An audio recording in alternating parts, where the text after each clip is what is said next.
கரூர் குளித்தலை அருகே இரும்பூத்துப்பட்டி இலங்கை தமிழர் குடியிருப்பு பகுதியில் பலத்த காற்றுடன் கூடிய கனமழை பெய்ததில் 30க்கும் மேற்பட்ட வீடுகள் மேற்கூரைகள்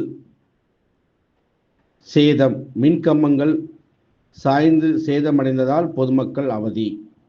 கரூர் மாவட்டம் குளித்தலை அருகே உள்ள இரும்பூத்துப்பட்டி இலங்கை தமிழர் மறுவாழ்வு குடியிருப்பு பகுதியில் பலத்த காற்றுடன் கூடிய கனமழை பெய்ததில் 30க்கும் மேற்பட்ட வீடுகளில் உள்ள மேற்கூரைகள் பெயர்ந்து காற்று தூக்கி வீசப்பட்டது.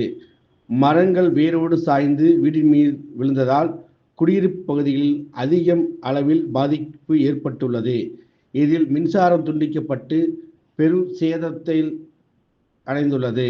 இதனால் அப்பகுதியில் வாழும் இலங்கை தமிழர் குடியிருப்பு பகுதி இருக்க வீடு இல்லாமல் தவித்து வருகின்றனர்.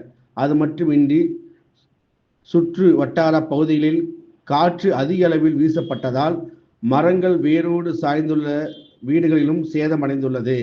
இதனால் ஐயர்மலை துணைமின் நிலையத்தில் இருந்து செல்லக்கூடிய மின்சாரம் துண்டிக்கப்பட்டதால் பொதுமக்கள் இருளில் மூழ்கி தவித்து வருகின்றனர்.